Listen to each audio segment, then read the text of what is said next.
சின்ன வயசுலயே என்ன பார்த்தீங்கன்னா, நான் நடக்கிறது, பேசுறது, போறது வந்து எல்லாம் பார்த்தீங்கன்னா, லேடீஸ் மாரியே இருக்கும்னு சொல்லிட்டு எங்களோட ரிலேஷன்ஸ் எல்லாருமே என்ன வந்து கேலி பண்ணுவாங்க, கிண்டல் பண்ணுவாங்க. இப்படி நடந்துக்காத, ஏன் இப்படி நடந்து போற? இன்னும் நிறைய எண்களால, கேவலமான வார்த்தைகளெல்லாம் என்னை வந்து அங்கேயே கூப்பிட ஆரம்பிச்சாங்க. ஊர் நாட்டுல எல்லாம் திருநங்கைகள்னாவே செக்ஷுவல் ஒர்க்ஸ் பண்றவங்க, பெக்கிங் ஒர்க்ஸ் பண்றவங்க, இந்த மாதிரியான திங்கிங் தான் இன்னைக்கு வரைக்கும் இருக்கு. பஸ்ல ஒரு டிக்கெட் கொடுங்க அப்படின்னு கேட்டாவே அங்க இருக்கிற மக்கள் எல்லாரும் நம்மள ஒரு மாதிரியே பார்ப்பாங்க. இது என்ன ஒரு ஆணும் ஒரு பெண்ணும் இப்போ கலந்த ஒரு வாய்ஸா இருக்குது. ஒரு சில மாநிலங்கள்ல இன்னமும் திருநங்கைகளோ தங்களை ஐடென்டிஃபிகேஷனே தெரியாம அவங்க நடத்தி கொண்டிருக்கிற மாநிலங்களும் இருக்குது. அவங்கள வந்து அவங்களோட அக்செப்டன்ஸே இல்லாம பயந்து ஒளிஞ்சு திருநங்கை மக்கள் வாழ்ந்துட்டு இருக்கிற மாநிலங்கள் இன்னமும் இருக்கு. திருநங்கைகளை வந்து ரோட் சைடில் பார்த்தாங்கன்னா கள்ளு தூக்கி அடிச்சாங்க. அவங்கள வந்து அங்கே ஒரு சொசைட்டியில் அவங்க ஏதாவது ஒரு ஓரமாக நின்று இருந்தா கூட அங்கே ஏதோ ஒரு பிரச்சனை நடந்துச்சுன்னா, ஃபார் எக்ஸாம்பிள் ஏதோ ஒரு அங்கே ஒரு திருட்டோ இல்லை ஏதோ ஒரு கொலையோ இல்லை அங்கே ஏதோ ஒரு விபரீதமான நிகழ்வோ ஏதோ ஒன்று சொசைட்டியில் நடந்துருந்துச்சுன்னா அங்கே ஏதாவது ஒரு திருநங்கை நின்றுட்டு இருந்தாவே அவங்க தான் பண்ணாங்கன்னு சொல்லிடுற காலகட்டம் இருந்துச்சு. மாண்புமிகு தமிழக முதல்வர் அவர்கள் வந்து நிறைய விஷயங்கள் திருநங்கை மக்களுக்கு பண்ணிட்டு இருக்காங்க. ஒரு காலேஜ்லேயும் ஃப்ரீ ஆஃப் காஸ்ட்ல அவங்களுக்கு சீட் கொடுக்கணும், அவங்கள ஒரு திருநங்கையை அட்மிட் பண்ணணும் அப்படின்னு சொல்லிட்டு தான் இருக்கிறாங்க. நிறைய இடத்துல எப்பவுமே ஒரு ஆசிரியர்கள் தான் மாணவர்களை வந்து சாதிச்சா கங்க்ராட்ஸ் பண்ணுவோம், அவங்கள வாழ்த்துவோம், அவங்கள பிளஸ் பண்ணுவோம். ஆனால் நான் ஒர்க் பண்ணுற என்னுடைய காலேஜில் ஸ்டூடெண்ட்ஸ் வந்து எனக்கு கங்க்ராச்சுலேஷன் பண்ணுவாங்க. திருநங்கை அப்படிங்கிறவங்களுக்கு முதல் தடை, முதல் பிரச்சனை சொந்த வீட்டில இருந்து, சொந்த அப்பா அம்மாட்ட இருந்தே வரும். நம்ம சொசைட்டியில் இருக்கிற பேரண்ட்ஸ் மட்டும் அவங்களை அக்செப்ட் பண்ணாங்கன்னு வச்சுக்கோங்களேன், அந்த வீட்டில் இருக்கிற அந்த ஆண் பெண்ணை காட்டிலும் இவங்க நிறைய சாதிச்சு அவங்களுக்கு நிறைய பேர் வாங்கி கொடுப்பாங்க. We kindly request you to accept as we are. நீங்கள் எங்களாவே ஏற்றுக்கோங்க. எல்லாரையும் எம்ப்ரேஸ் பண்ணுறீங்க, எங்களை பண்ண மாட்டீங்க. எங்களுக்கும் மனசு இருக்கு.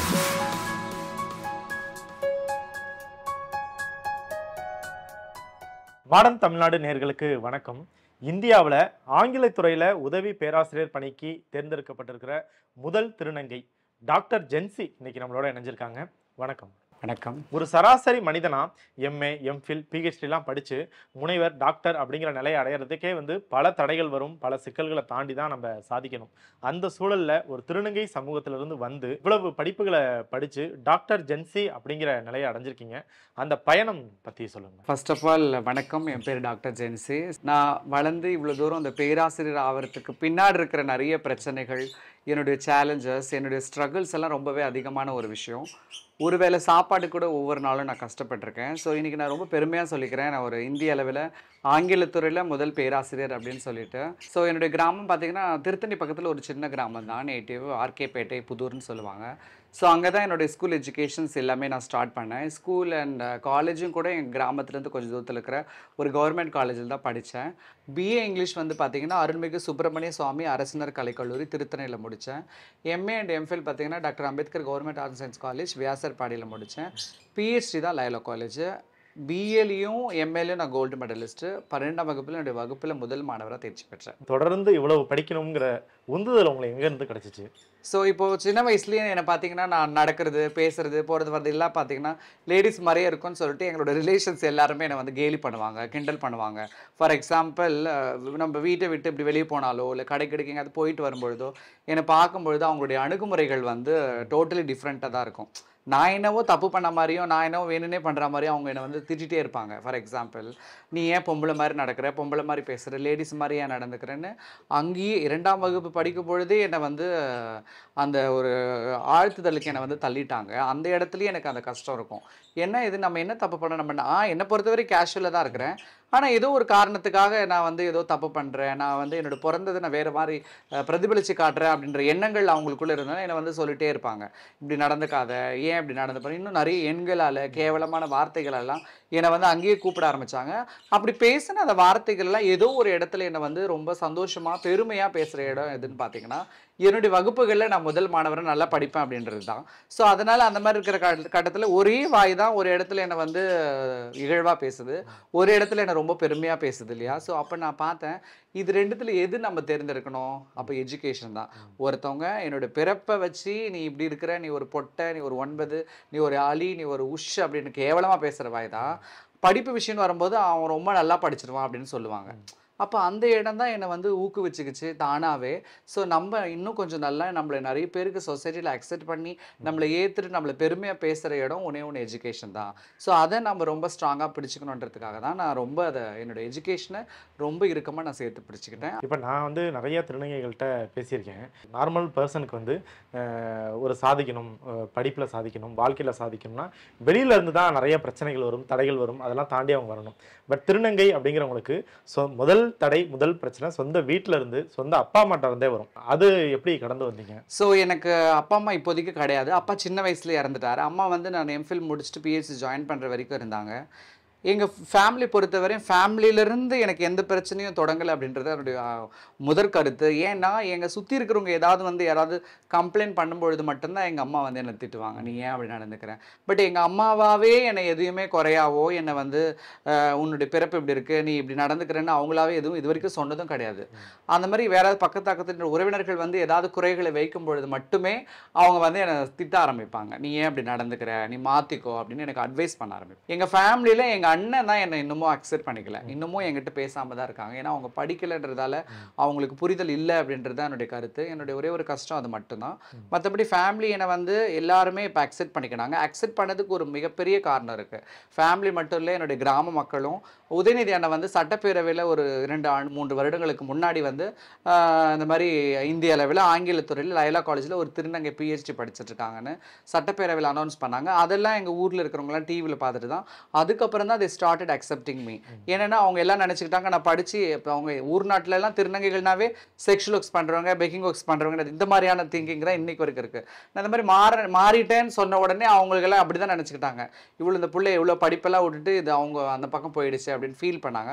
கொஞ்சம் காலங்களுக்கு அப்புறமா தான் இந்த மாதிரி உதயநிதி அண்ணன் டிவியில் அந்த சட்டப்பேரவையில் பேசின அந்த விஷயங்கள் டிவியில் ஒளிபரப்பாகும்பொழுது தான் அவங்க வந்து பரவாயில்ல, இந்த பிள்ளை ஏதோ படித்து அதை வந்து இன்னமும் அது வழியாக தான் இருக்குது அப்படின்னு தான் என்னை அக்செப்ட் பண்ணிக்கிட்டாங்க. நான் சின்ன வயசில் ஸ்கூல் படிக்கும்போதும் காலேஜ் படிக்கும்போதும் பள்ளிக்கு போயிட்டு போகும்போதும் வரும்போதும் வீட்டுக்கு போகும்போதும் வரும்போதும் நிறைய திருநங்கை மக்களை ரோட் சைடில் கடை கேட்குறதையும் அந்த பெக்கிங் ஒர்க்ஸ் பண்ணுறதையும் பார்க்கும்பொழுது எனக்கு பயமாக இருக்கும். இந்த பயம் அவங்கள பார்த்த பயம் இல்லை, எங்கே இந்த சொசைட்டி நம்மளையும் அந்த மாதிரி தள்ளிடுமோ அப்படின்ற ஒரு பயம் எனக்கு அங்கேயே தோன்ற ஆரம்பிச்சிச்சு. இந்த மாதிரியான ஒரு தொழிலுக்கு நம்மளும் தள்ளப்படுவோமோ, இந்த சொசைட்டி நம்மளை தள்ளிடுமோன்ற ஒரு பயத்தினால தான் நான் எஜுகேஷனுக்கு ரொம்ப இம்பார்ட்டன்ட் கொடுக்க ஆரம்பித்தேன். ரொம்ப லேட்டாக தான் நான் சர்ஜரியும் பண்ணிக்கிட்டேன்.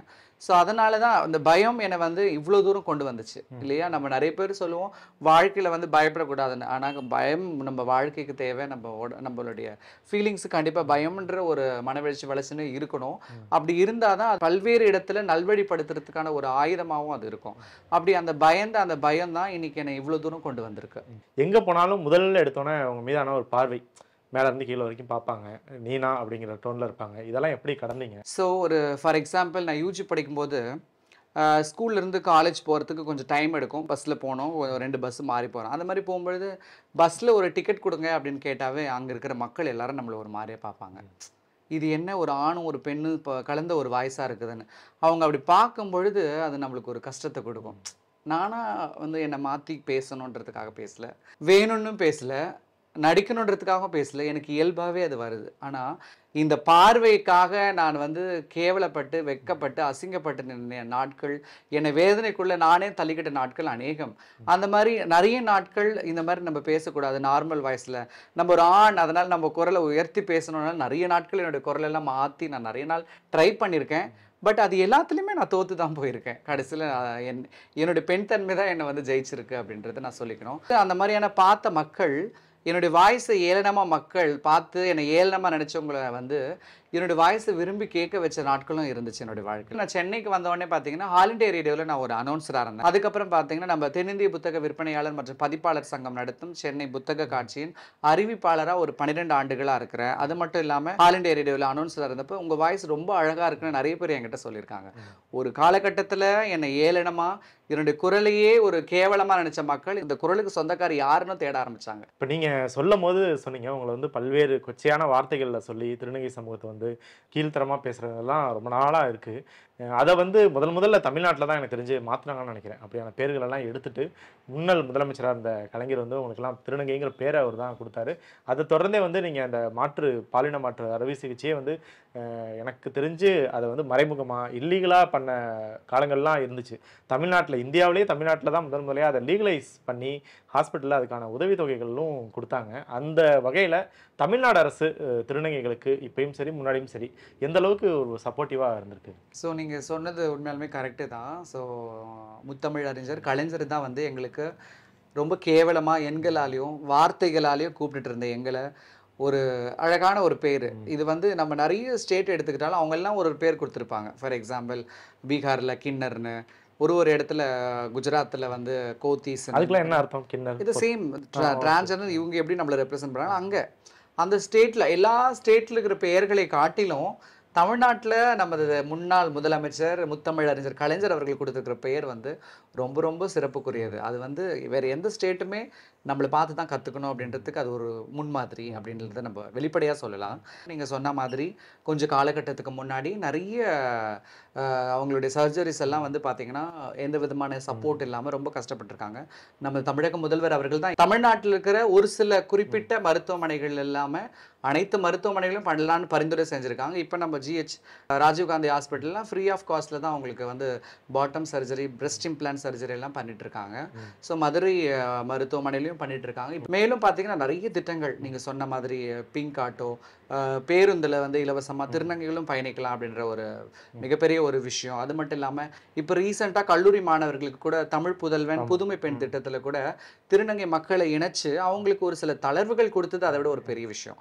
அதாவது ஒரு 1000 ரூபான்னு பார்க்காம ஒரு திருநங்கை மக்களுக்கு ஒரு மாசத்துல ஒரு 1000 ரூபாய் கிடைக்கிறது ஒரு பெரிய விஷயம். அப்போ அது கல்வி சார்ந்து அவங்களுக்கு கிடைக்க பெறணுன்றதுக்காக ஒரு சில தளர்வுகளை கொடுத்தாரு இல்லையா, அதுதான் ரொம்ப ஒரு ஹைலைட்டான ஒரு விஷயம். ஏன்னா எனக்கு தெரியும் அந்த நம்ம படிச்சு கஷ்டப்பட்டு மேலே வர டயத்துல ஒரு 1000 ரூபான்றது ஒரு பெரிய கஷ்டம். ஸோ அது அந்த புரிதல் அவருக்கு ஏற்பட்டிருக்கிறதே அவர் எல்லாருக்கும் ஒரு முன்னோடியா இருக்கிறாரு அப்படின்றது தான் என்னுடைய கருத்து.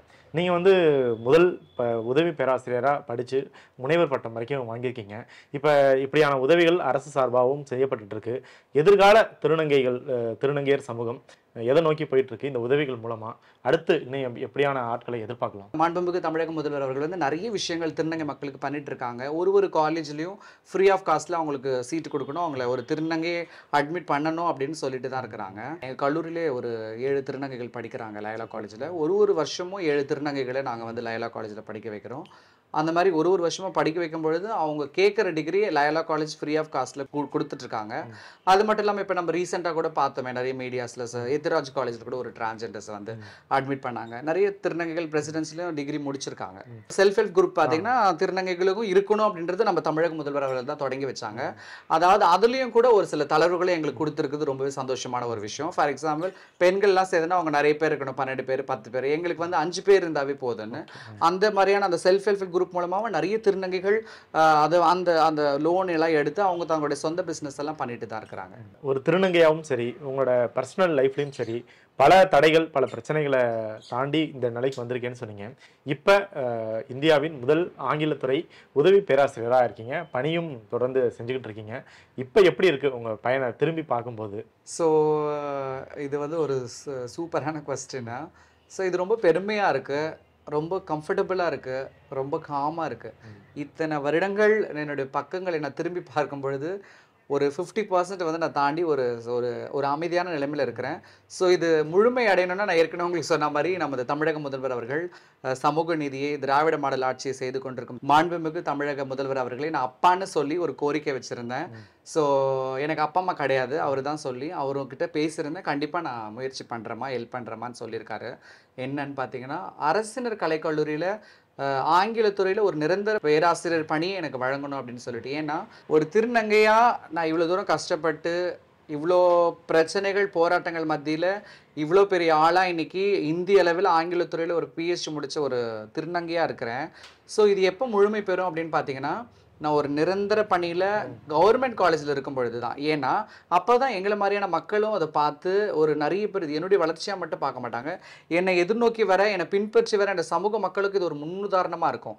இது நம்ம மக்களுக்கு மட்டும் இல்லை, இது அனைத்து எப்படி நம்ம தமிழக அரசாங்கம் ஒவ்வொரு மாநிலங்களுக்கும் முன்னுதாரணமாக நிறைய பணிகளை வந்து முன்னுதாரணமாக நம்மளுடைய தமிழ்நாட்டில் செஞ்சுட்டு இருக்கிறாங்க.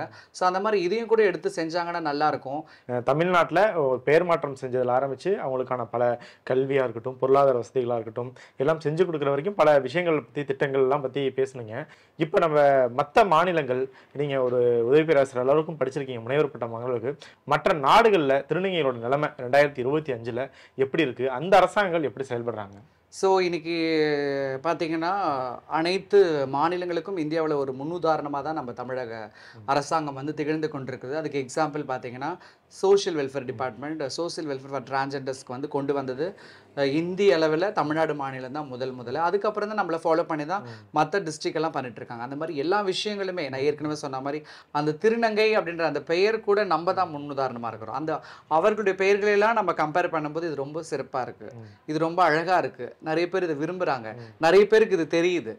அப்போ அதுதான் வளர்ச்சி. என்னை பொறுத்தவரையும் நம்ம தான் எல்லாத்துக்கும் முன்னுதாரணமாக இருக்கிறோம். நம்மளை பார்த்து தான் அவங்க நிறைய விஷயங்களை, அது பணிகளாக இருக்கட்டும், மக்களுடைய புரிதலாக இருக்கட்டும், எந்த கருத்தை நம்ம எடுத்தாலும் அது முன்னோடி யாருன்னு பார்த்தா நம்ம தமிழக அரசு தான். இப்போ இன்னும் ஒரு சில மாநிலங்களின் பெயர்களை சொல்ல விரும்பல. ஒரு சில மாநிலங்களில் இன்னமும் திருநங்கைகளோ தங்களை ஐடென்டிஃபிகேஷனே தெரியாமல் அவங்களை நடத்தி கொண்டிருக்கிற மாநிலங்களும் இருக்குது. நிறைய பேர் அவங்க யார், அவங்களுடைய ஐடென்டிஃபிகேஷன் என்ன, அவங்க எப்படி இருப்பாங்க அப்படின்ற அந்த புரிதல் கூட இல்லாமல், அவங்கள வந்து அவங்களுடைய அக்செப்டன்ஸே இல்லாமல் பயந்து ஒளிஞ்சு திருநங்கை மக்கள் வாழ்ந்துட்டு இருக்கிற மாநிலங்கள் இன்னமும் இருக்கு. இப்போ வந்து ஒரு 3 பகுதியாக பிரிச்சோம்னாக்க, ஒரு காலத்தில் திருநங்கைகள் பேர் வரதுக்கு முன்னாடி ரொம்ப தீண்டாமை கடைபிடிக்கிற அளவுக்கு வந்து திருநங்கை சமூகம்ங்கிறவங்க வந்து திருநங்கையாக இருக்கட்டும், திருநம்பியாக இருக்கட்டும் அடக்கி ஒடுக்கப்பட்ட காலங்கள் இருந்துச்சு. இப்போ அது கொஞ்சம் கொஞ்சமாக மாறி இப்போ அவங்களும் படிக்கிறாங்க, ஒரு பணிக்கு போகிறாங்க, அப்படிங்கிற சூழல் வந்திருக்கு.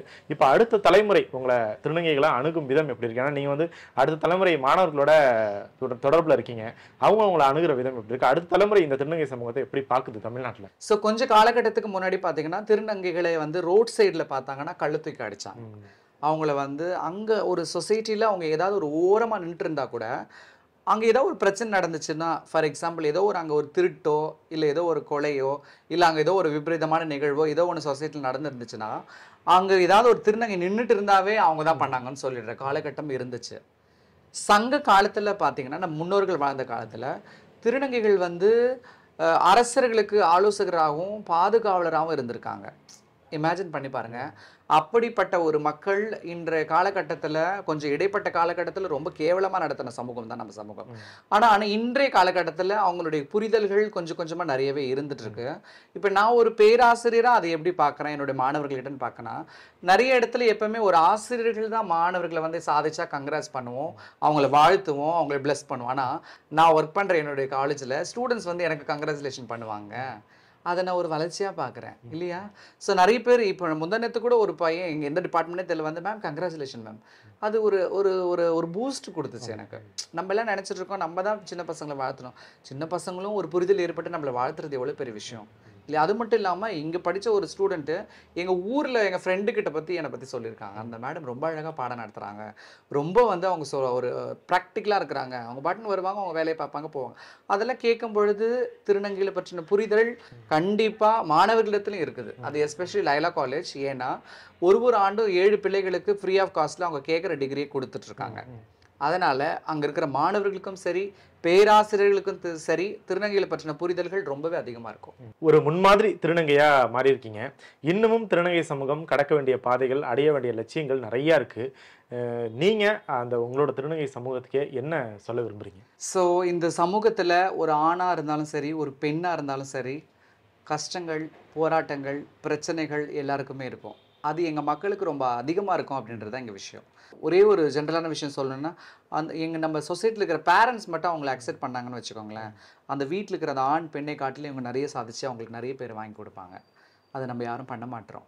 அதனால் எங்களை மாதிரி மக்கள் அப்படி பேரண்ட்ஸ் அக்செப்ட் பண்ணிக்காமல் ரோட்டில் வந்தாலும் பரவாயில்ல, பிரச்சனைகள் இருந்தாலும் பரவாயில்ல, நம்ம நினைக்கிற லட்சியங்கள், நம்முடைய சிந்தனைகளை நோக்கி நம்ம கரெக்டாக பயணிச்சோன்னா டாக்டர் ஜென்சி மாதிரி இன்னும் நிறைய பேர் வருவாங்க அப்படின்றது தான் என்னோட கருத்து. இந்த சொசைட்டிக்கு நான் என்ன சொல்கிறேன்னா, எல்லாரும் வந்து ஆண் பெண்ணா இயற்கை அப்படின்னு சொல்லி எல்லாரையும் அக்செப்ட் பண்ணிக்கிறீங்க. ஆனால் எங்களை மட்டும் அக்செப்ட் பண்ண மாட்டேறீங்க. எங்களை கூட ரெகக்னைஸ் பண்ணலாமே. டிரான்ஸ் மென்னும் டிரான்ஸ் உமனும் ஒரு இயற்கை சார்ந்தவங்க தான். We kindly request you to accept as we are. நீங்கள் எங்களாவே ஏற்றுக்கோங்க. எல்லாரையும் எம்ப்ரேஸ் பண்ணுறீங்க, எங்களை பண்ண மாட்டேறீங்க. எங்களுக்கும் மனசு இருக்குது. நாங்களும் யாராவது எங்களை எம்ப்ரேஸ் பண்ண மாட்டாங்களான்னு நினச்சிட்ருக்கோம். எங்களை எம்ப்ரேஸ் பண்ணுங்கள். நாங்களும் வாழ்க்கையில் நிறைய சாதிச்சு காட்டுவோம். பேரண்ட்ஸ் முதல்ல என்ன மாதிரியான திருநங்கை பாவனைகள், சுபாவனைகள், எண்ணங்கள், ஆட்டிடியூட் கொண்ட பிள்ளைகள் உங்கள் குடும்பத்தில் இருந்தால் அவங்கள அக்செப்ட் பண்ணிக்கோங்க. அவங்களையும் ஆண் பெண்ணு மாதிரி சேர்த்து வளர்த்து பாருங்கள். நிறைய பேர்களை அவங்க உங்களுக்கு வாங்கி கொடுப்பாங்க. நிறைய விஷயங்கள் பேசணும். நீங்கள் விரும்பின அரசு பணி உங்களுக்கு விரைவில் கிடைக்க அதுக்கான முயற்சிகளை தமிழ்நாடு அரசு எடுக்குங்கிற நம்பிக்கையோட இன்னும் உங்களை பார்த்துட்டு பல முனைவர்கள் திருநங்கை சமூகத்திலிருந்து வர எங்களோட வாழ்த்துக்கள். நன்றி. தேங்க்யூ.